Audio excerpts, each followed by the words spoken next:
ননিবালা, ও ননিবালা, বলি রান্নাটা কখন বসাবি রে? এদিকে কর্তা খেয়ে কাজে যাবেন তো। তোর জন্য না আজ সময় মতো সে বেরোতেও পারবে না। উঠোনটা খুব অপরিষ্কার হয়েছিল কাকিমা, তাই ঝাড়ু দিয়ে ময়লাগুলো পরিষ্কার করে নিলাম। এখন হাঁটা চলাতে আর কোনো সমস্যা হবে না। হয়েছে হয়েছে, অনেক হয়েছে। এখন গিয়ে রান্নাটা চাপাও, না হলে আবার লঙ্কা কাণ্ড ঘটবে। আমি এক্ষুনি যাচ্ছি, তুমি একটু আনাজগুলো কেটে দাও না গো, তাহলে তাড়াতাড়ি রান্নাটা চড়াতে পারবো। আমি আনাজ কাটলে তুই কি করবি মুখ পুরি? যা নিজে গিয়ে নিজের কাজ কর। রোদটা উঠেছে, আমি একটু তেল নিয়ে বসবো মাথায় দিতে। কদিন ধরে চুলগুলো যা উস্কো শুষ্কো হয়ে আছে। উফ। আমার জালটা কোথায় রাখলে গিন্নি? তাড়াতাড়ি দাও, সবাই নৌকা নিয়ে যাচ্ছে, আমার এক্ষুনি বেরোতে হবে। সে কি গো, তুমি কি এখন বেরোবে? কটা খেয়ে গেলে হতো না? আমার আর খাওয়া, তোমাদের উঠান ঝাড়ুই শেষ হয়নি এখনো। কখন রান্না করবে আর আমি কখন খেয়ে বের হব? সব দোষ ওই হতভাগীর। ওকে যে কে বলেছিল এই কাজে সময় নষ্ট করতে, শুনেছিস তো? এখন তোর জন্য আমায় কথা শুনতে হচ্ছে। পরের মেয়ে বলে কথা, ও যেভাবে মন চায় সেভাবে কাজ করবে। তা তুমি ওকে শিখিয়ে নিতে পারো না? আমি কি কম চেষ্টা করেছি? কিন্তু কে শোনে কার কথা? উল্টে বলে কিনা আমাকে রান্না চড়াতে। আমি এ কথা বলিনি কাকু, দেরি হয়ে গেছে বলে কাকিমাকে বলেছিলাম আমায় একটু রান্নায় সাহায্য করতে। তাই বা বলবে কেন? বিনা পয়সায় খাইয়ে পড়িয়ে যদি আমাদেরই সব কাজ করতে হয়, তবে তোমায় রেখে লাভটা কি? লাভ না হলে বলে দাও, আমি তোমাদের সংসার থেকে চলে যাই। তাও তো বলবে না। বিনে পয়সায় এমন কাজের মেয়ে কোথায় পাবে বলো? শুনেছ তো, শুনেছ? মেয়ের কথা শুনেছ? এইটুকুনি মেয়ে কিভাবে বড়দের মুখে মুখে কথা কইছে। আমি আগেই বলেছিলাম গিন্নি, এই অপয়া মেয়েকে সংসারে না রাখতে। তুমি তো আদিক্ষেতা দেখিয়ে রাখতে গেলে, এখন মজা বোঝো। কি করব বলো? বাপ মা মরা মেয়ে ভেবেছিলাম আমার সঙ্গী হবে, কিন্তু ও যে নিজের বাবা মাকে খেয়ে এবার আমাদের খেতে বসবে কে জানে। আহ বৌমা, এই সাত সকালে এমন অলক্ষণে কথা বলো না গো। বাপ মা মরা মেয়ে এমনিতেই বেচারি কষ্টে আছে, তোমরা এসব বললে ও কোথায় যাবে বলো দেখি। আপনি এত দরদ দেখাবেন না মা, আপনার আদর পেয়ে পেয়ে ও মাথায় উঠেছে। শুনলি তো, শুনলি তো গোপাল, শুনলি তোর বউ কি বলছে? বলি, আমার নাতনিকে আদর করব না তো কি তোমায় করব? তুমিও না মা, সব সময় ওর পক্ষ নিয়ে কথা বলো। মাঝে মধ্যে মনে হয় আমরা তোমার কেউ না, বড় ছেলে মেয়েই তোমার সব। কখন কিভাবে কথা বলতে হয় তা তোর থেকে আমি ভালো জানি রে গোপাল। চুলগুলো হাওয়াতে পাকেনি আমার। আর বউ যে আমার নাতনির সাথে কেমন ব্যবহার করে তা সব আমি দেখতে পাই। এখন এসব কথা রেখে এই মুড়িগুলো খেয়ে নে, সকালবেলা বল পাবি কাজে। খেতে হবে না তোমার মুড়ি, আমি জাল নিয়ে গেলাম। গিন্নি, দুপুরবেলায় ভাত নিয়ে ঘাটে দিয়ে এসো কেমন?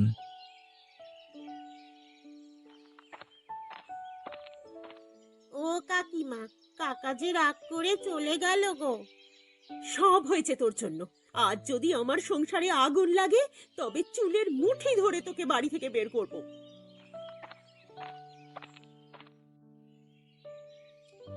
রান্না শেষ ঠাকুমা, তুমি এবার কটা খেয়ে নাও। সে কি রে, আমি একা খাবো? তুই খাবি না রে দিদি? আমি খাবো ঠাম্মা, কাকিমাকে খাবারটা দিয়ে আসি আগে। এখনো তো কিছু খাইনি, তার ওপর সকাল থেকে যা রেগে আছে। যা তাহলে ওই ডাইনিটাকে আগে শান্ত করে আয়, পরে আমরা দুই দাদি আর নাতিনি একসাথে বসে খেয়ে নেব। চুপ করো ঠাম্মা, উনি এদিকেই আসছে।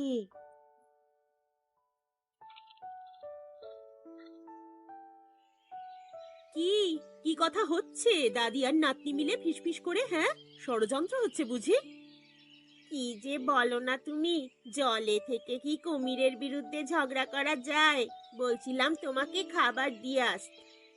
আমাকে আর খাবার দিতে হবে না, তুই আগে তোর কাকা বাবুর খাবারটা দিয়ে আয় তো। তাহলে তো নদীর ঘাটে যেতে হবে কাকিমা। তাই যাবি? এখান থেকে ঘাট আর এমন কি দূর? হ্যাঁ, মেয়েটা সকাল থেকে এখনো কিছু খায়নি বৌমা। ওকে খেয়ে গোপালের খাবারটা দিয়ে আসতে বলো। আপনার ছেলেও না খেয়ে আছে মা, তার খাবারের চিন্তা না করে আপনি আপনার নাতনির টান টানছেন। ও কথা বলো না বৌমা, আমার কাছে দুজনেই সমান। বরং তোমরা ননিকে নিজের সন্তানের চোখে কখনো দেখোনি। তুমি থামো ঠাম্মা, আমি গিয়ে কাকাবাবুর খাবারটা দিয়ে আসছি, পরে না হয় এসে খেয়ে নেবক্ষণ। তাই যাও, গিয়ে আমাকে উদ্ধার করো। সারা জীবন তোমাদের জন্য খেটে মরলাম, কিন্তু কখনো তোমাদের মন পেলাম না। হাহ। দেখলি ননি, দেখলি আমার ছোট বউয়ের তেজ কত। সাধে কি আর এই মেয়েকে বিয়ে না করতে বলেছিলুম তোর কাকাকে, কিন্তু আমার ছেলে তো রূপ দেখেই অজ্ঞান হয়ে গিয়েছিল। তাই তো আমার কপালে এত কষ্ট। তুমি আর দুঃখ করো না ঠাম্মা, যতদিন আমি আছি তোমার কোনো কষ্ট হবে না। আমি এবার কাকাবাবুর খাবারটা দিয়ে আসি। তাই যা দিদি ভাই, তাই যা। তুই আছিস বলে এই সংসারে এখনো টিকে আছি, নইলে যে কবে। কিরে অপু, তুই একা যে এলি বড়, আজ ননি আসবে না? আমি গিয়েছিলাম ওদের বাড়িতে, ননি দিদি রান্না করছিল। আমাকে দেখে ওর কাকিমা এক গাদা কথা শুনিয়ে দিল। হ্যাঁ, ওর কাকিটা না খুব বজ্জাত। একদিন সুযোগ পেলে উচিত শিক্ষা দিতে হবে। ননি দিদির কাকা বাবুটাও ভালো নয় গো, ওকে দিয়ে দিন রাত কাজ করায়। কেবল ঠাকুমাটা ননি দিদিকে সাহায্য করে। আহারে, ওর বাবা মা থাকতেও কত সুখে শান্তিতে ছিল। জলে ডুবে মারা যাওয়ার পর থেকে সবকিছু ধুলোয় মিশে গেল যেন। সবই পিতা তার ইচ্ছে, না হলে ননি দিদির মতো মেয়েকে এত কষ্ট করতে হয়? ওই তো ননি আসছে। এই ননিবালা, ননিবালা, আমরা তোর জন্য অপেক্ষা করছিলাম। এতক্ষণে এলে তুই? তুমি না বললে আসবে না? কিভাবে এলে কাকিমার চোখে ফাঁকি দিয়ে? আর বলিস না, সকাল থেকে কিচ্ছু খাইনি। সারা বেলা কাজ করে এই এখন কাকাবাবুর খাবার নিয়ে ঘাটের দিকে যাচ্ছে। এসে খেয়ে আবার কাপড় কাচতে হবে। একটু চিরিয়ে নেড়ে ননি, আমার কাছে পেয়ারা আছে, বসে দুটো খা। না রে, কাকাবাবুর ভাত সময় মতো না দিলে তিনি আবার রাগ করবেন। রাগ তোর কাকাবাবুকে, একটু দেরি করে গেলে কি এমন মহাভারত অশুদ্ধ হয়ে যাবে শুনি। তাছাড়া জেলেরা এখনো নৌকা নিয়ে ফেরেনি, তুই একটু চিরিয়ে নে তো। দিদি ঠিক কথাই বলেছে, তুমি আমাদের সাথে একটু বসো। কতদিন তোমাকে এদিকে আসতে দেখি না।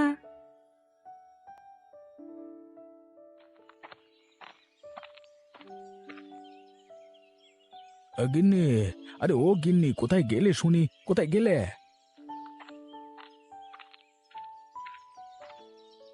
কি কি হয়েছে কি? ঘাট থেকে এসে এত চেঁচামেচি শুরু করে দিলে কেন? একটু যে শান্তিতে ঘুমোবো সেই সুযোগটাও কি দেবে না? চেঁচামেচি করবো না। তোমায় বলেছিলাম দুপুরে খাবার দিয়ে পাঠাতে। সারা দিন না খেয়ে মাছ ধরে এখন মধুর কথা কইব? হ্যাঁ, সে কি কথা? ননি তোমার জন্য ভাত নিয়ে যায়নি? গিয়েছে বই কি, কাঁঠাল তলায় অপুদের সাথে খেলতে বসেছে। কি, ও খাবার না নিয়ে কাঁঠাল তলায় খেলা করছে? দাঁড়াও, আজ আসুক ও। ওই তো নবাবজাদি আসছে। তা কোথায় ছিলে এতক্ষণ? আমি তো ঘাটে গিয়ে বসেছিলাম কাকি, কাকাকে না পেয়ে ফিরে এসেছি। ঘাটে ছিলি না ছাই? কই, আমি তো তোকে দেখিনি। তুই ঘাটে গেলে সুভাষিনীদের সাথে খেলা করছিল কে? ওদের সাথে আমি আজ খেলতে যাইনি। ঘাটে যাওয়ার পথে দুটো কথা বলছিলাম। এর মধ্যে কাকাবাবু চলে আসবে কি করে জানবো? এদিকে আমিও তো সেই সকাল থেকে কিচ্ছু খাইনি। হয়েছে হয়েছে, এত আদিক খেতা করতে হবে না। গিন্নি, এক্ষুনি আমাকে খেতে দাও, সকাল থেকে পেটে ইঁদুর দৌড়াচ্ছে। খেতে তো দেবই, তার আগে এই পোড়ামুখীকে বাড়ি থেকে বের করে তারপর দেব। সে কি কথা? আমায় তুমি বের করে দেবে কাকিমা? না, তোমায় রেখে আমার অন্ন ধ্বংস করতে দেব? এখানে থেকে অনেক যন্ত্রণা দিয়েছো আমায়। আর না মা, এবার বিদেয় হও। ঠিক বলেছ গিন্নি, কোনো কাজের নয় কর্মের নয়, কেবল খাওয়ার ঘোরাঘুরি। কোনো কিছু যদি ওকে দিয়ে হতো। ও কি বলছিস গোপাল? সারা দিন মেয়েটা কাজ করেও তোদের মন পেল না? আপনি কথা বলতে আসবেন না মা, আমাদের সিদ্ধান্ত আমাদেরকে নিতে দিন। দেখলি গোপাল, দেখলি তোর বউ কিভাবে আমার মুখে মুখে কথা বলে? বলি দুদিন হলো এসে সংসারের কর্তা হয়ে গেল সে। হ্যাঁ, আমায় বলে কিনা আমার নাতনিকে বের করে দেবে। তুমি চুপ করো মা, ও সংসারের সব কাজ করে, তাই সংসারের সিদ্ধান্ত ওকেই নিতে দাও। তুইও গোপাল, তুইও বউয়ের সাথে সুর মেলাচ্ছিস। তোমার নাতনিকে আমি আর পালতে পারবো না মা, আজ থেকে ও আলাদা থাকুক। এইটুকুনি মেয়ে আলাদা হয়ে যাবে কোথায়? আর তোরা ছাড়া ওর যে কেউ নেই রে। না থাকলে নেই, সেটা তো আমাদের দেখার বিষয় নয় মা। ঠিক আছে, তোমরা যখন আমাকে ঠাঁই দেবে না, আমি আর থাকবো না তোমাদের সাথে। ঠাম্মা, আমি চললাম, তোমরা ভালো থেকো। দাঁড়া ননি, আমিও যাব তোর সাথে। তোর বাপের ভিটেটা এখনো আছে, সেখানে গিয়েই আমরা দাদি আর নাতনিতে বাস করব। তাই যান, গিয়ে দেখুন কত ধানে কত চাল। যাচ্ছি বৌমা, যাচ্ছি। তবে আজকের দিনটার কথা ভুলে যেও না, তোমাদেরও এরকম সময় আসবে। না মা, তুমি যেও না, তুমি আমাদের সাথে থাকো। তুমি চলে গেলে পাড়ার লোক আমাকে মন্দ বলবে। তুমি থামো তো, ওদের যেতে দাও, দেখবে আবার সুরসুর করে ফিরে এসেছে। যাক, এতদিনে আমাদের নিজেদের বাড়িতে এলাম, আজ থেকে আমাকে আর কেউ কিছু বলতে পারবে না। তা না হয় বুঝলাম, কিন্তু গোপালদের সাথে থাকতে তো খাওয়ার চিন্তাটুকু ছিল না, এখন তো সেই চিন্তাও চেপে বসলো রে ননি।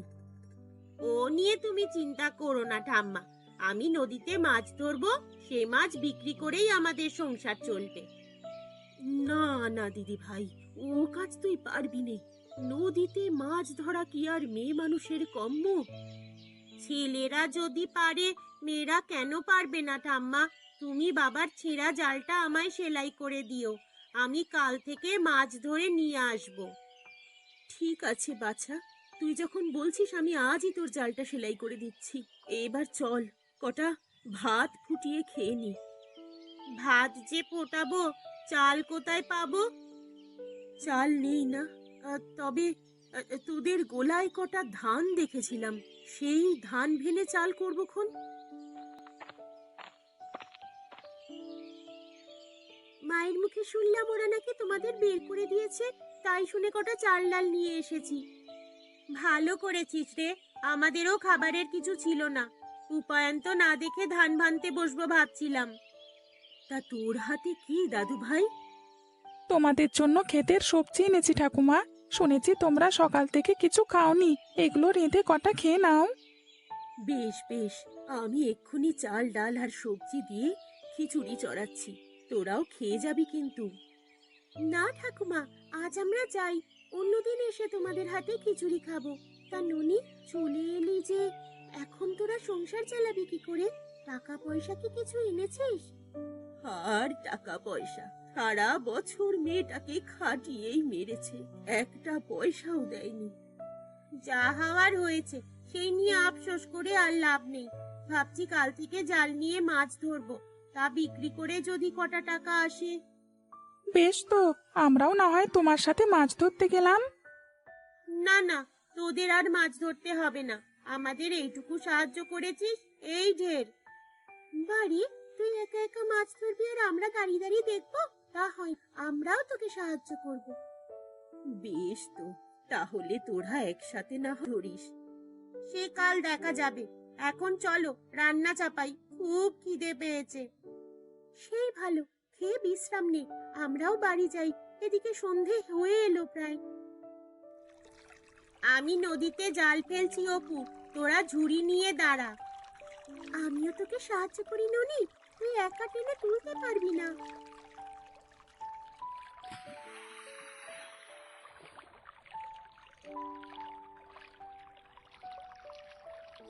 দেখেছিস কতগুলো ছোট মাছ উঠেছে? এগুলো দিয়ে আর কি হবে, ফেলে দাও নদীতে। না রে, অনেকেই ছোট মাছ খায়, এগুলো রাখ, একসাথে করে বিক্রি করা যাবে। বেশ, তবে রাখো ঝুড়িতে, এবার একটু দূরে জাল ফেলো, ওখানে বড় মাছ থাকতে পারে।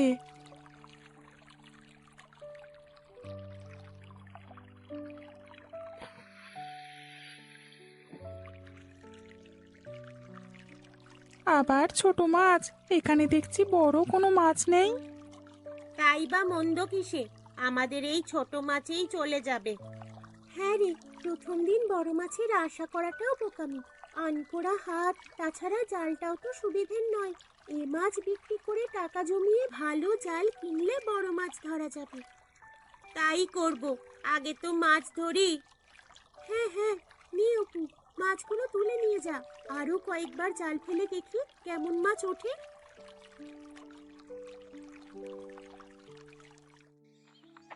মাছ কিনবেন, মাছ একেবারে নদীর তাজা মাছ, খেতে যেমন সুস্বাদু দামও তেমন কম।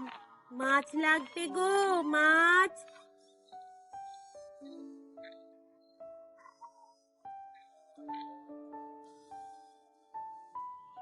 না রে ননি, আজ আর কেউ মাছ কিনবে না মনে হয়। সারাটা গা ঘুরে ফেললাম, কেউ মাছ কিনলো না। কি করবে ননি দিদি, বাড়ি ফিরে যাবে? বাড়ি ফিরে কি করব বল, ঘরে যে ভাত নেই। চাল কিনে তবেই ফিরতে হবে। কিন্তু মাছ বিক্রি না হলে চাল ডাল কিনবি কিভাবে? আর কটা বাড়ি দেখি, ওরা যদি কিনে ফেলে তবে বাড়ি ফিরে যাব। দাঁড়াও, তবে রায় গিন্নিকে ডেকে দেখি। গিন্নিমা, ও গিন্নিমা, মাছ রাখবে গো? এরে, এলো আবার। আমরা গিন্নিমা, মাছ নিয়ে এসেছি, লাগবে তোমার? মাছ তো লাগবেই, অনেক দিন পর আমার প্রকাশ শহর থেকে এসেছে। তা কি মাছ এনেছিস বাছা? নদীর ছোট মাছ, 5 টাকায় অনেকগুলো দিচ্ছি। ও না না না, ছোট মাছ না বাবা, আমার ছোট মাছ লাগবে না। কর্তা বাজারে গেছে বড় মাছ আনতে।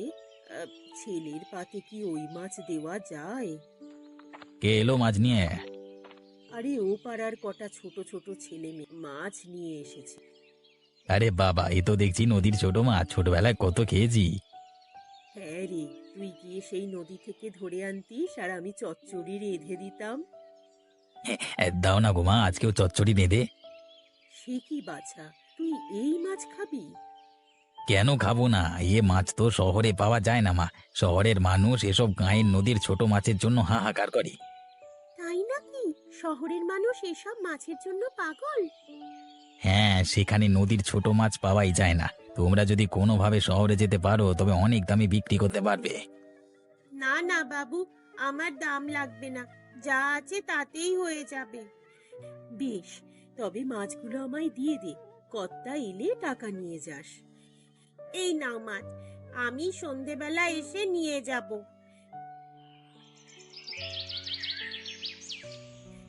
বলিস কি রে, শহরে এই মাছের খুব চাহিদা? হ্যাঁ গো ঠাকুমা, রাইদের ছেলেটা তো তাই বললে। এদিকে গায়ের যা অবস্থা, সারাদিন ঘুরে অবশেষে রায়রা তো এই মাছগুলো কিনলো। গায়ে এই মাছ কেউ কিনবে বলে মনে হয় না।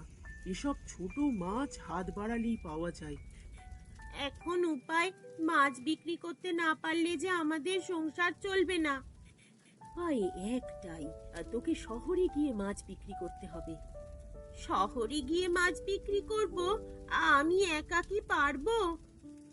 অবশ্যই পারবি, তোকে পারতেই হবে ননি। তাছাড়া শহর তো বেশি দূরে নয়, ট্রেনে উঠলে ঘন্টাখানেকের মধ্যেই নামিয়ে দেবে। বেশ, তবে কাল থেকে আমি শহরে গিয়ে মাছ বিক্রি করে আসবো। তাহলে তো আমাদের আরো সকালে নদীতে যেতে হবে। তাড়াতাড়ি মাছ ধরলে তাড়াতাড়ি শহরে নিয়ে যেতে পারবে। তাই যাস, এখন সবাই খেয়ে নিয়ে দেখি। তোদের জন্য আজ আমি ছোট মাছ আর কচু শাক রান্না করেছি। কচু শাক আমার খুব পছন্দের ঠাকুমা, আর তোমার হাতের রান্না যা দারুণ লাগে, একবার খেলে আর ভোলাই যায় না। ভালোভাবে যাস নুনি, আর তাড়াতাড়ি ফিরে আসিস, আমরা তোর জন্য অপেক্ষা করব। ঠিক আছে রে, ঠাকুমার খেয়াল রাখিস, আমি মাছ বিক্রি করেই ফিরে আসব। ওই তো ট্রেন চলে এসেছে। যাও দিদি, তাড়াতাড়ি উঠে পড়ো। হ্যাঁ রে, আমি আসছি, আর বেশি টাকা পেলে আজই একটা জাল কিনে আনবো।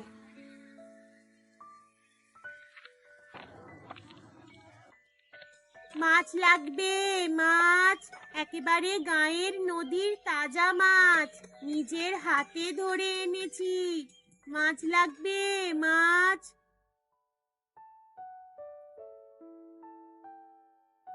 এই যে খুকি, এই মাছ তোমার। হ্যাঁ বাবু, আপনি কিনবেন? কিনবো বই কি, তা তোমার সাথে কেউ নেই? না বাবু, আমার সাথে কেউ আসেনি। বাবা মা দুজনেই মারা গেছেন, তাই একাই গাঁ থেকে এখানে মাছ নিয়ে এসেছি বিক্রির জন্য। আহারে, এমন ফুটফুটে মেয়ে কিনা মাছ বিক্রি করে! কি আর বলবো বাবু, সবই বিধাতার লিখন। আপনাকে কতটুকু দেব মাছ? আমি পুরোটাই নেব। আমার একটা মাছের আড়ত আছে, আজকাল সেখানে খুব ছোট মাছের চাহিদা বেড়েছে। তা কত দেব তোমাকে? 50 টাকা দিলেই হবে। বলো কি, এই মাছ এত সস্তা? গায়ের অর্ধেক দিলেও এগুলো কেউ নিতে চায় না বাবু, তাই তো শহরে এসেছি। এখানে এই মাছের অনেক চাহিদা। আমি তোমায় 100 টাকা দিচ্ছি, মাছগুলো আমাকে দিয়ে দাও। ঠিক আছে বাবু, বেশি দিলে আমি একটা ভালো জাল কিনে নিয়ে যেতে পারবো। ঠিক আছে বাবু, কিন্তু শহরে আসতে যেতে আমার কষ্ট হয়ে যায়। আপনি কি কোনোভাবে আমাদের গাঁ থেকে মাছগুলো আনতে পারবেন? আমার বাড়ি বেশি দূরে নয়, পলাশপুর। তাই কেন? আর কাল থেকে আমাকে আরো বেশি মাছ দিও। পলাশপুরে তো ট্রেন চলে। তুমি এক কাজ করো, প্রতিদিন স্টেশনে মাছগুলো দিয়ে যেও। আমার লোকেরা সেখান থেকে নিয়ে আসবে। ওদিকের অনেক গ্রাম থেকে আমি মাছ কিনি। বেশ, তবে তাই করব। কি বলিস? শহরের বাবুরা এখান থেকে মাছ নিয়ে যাবে? হ্যাঁ রে, বলেছে আরো বেশি করে মাছ দিতে। এ যে মেঘ না চাইতে বৃষ্টি, কাল থেকে আমাদের আরো সকাল সকাল বেরোতে হবে। এখন আর তোদের মাছ ধরতে হবে না রে। আমি একটা বুদ্ধি দিচ্ছি, এতে কম কষ্টে তোরা অনেক টাকা উপার্জন করতে পারবি। এখানে অনেক জেলের জালে এসব ছোট মাছ ধরা পড়ে, ওরা বিক্রি করতে না পেরে ফেলে দেয়। তোরা জেলেদের সাথে কথা বলে সেই মাছগুলো কিনে মহাজনের কাছে বিক্রি করবি। তাতে জেলেরাও কটা টাকা পাবে, তোদেরও একটা ব্যবসা দাঁড়িয়ে যাবে। ঠিক কথা বলেছ ঠাম্মা, তাহলে কেউ আর আমাদের গরিব বলতে পারবে না। সস্তায় মাছ বিক্রি করে আমরা ধনী হয়ে যাব। হ্যাঁ রে, এই সস্তা মাছের অনেক গুণ আছে।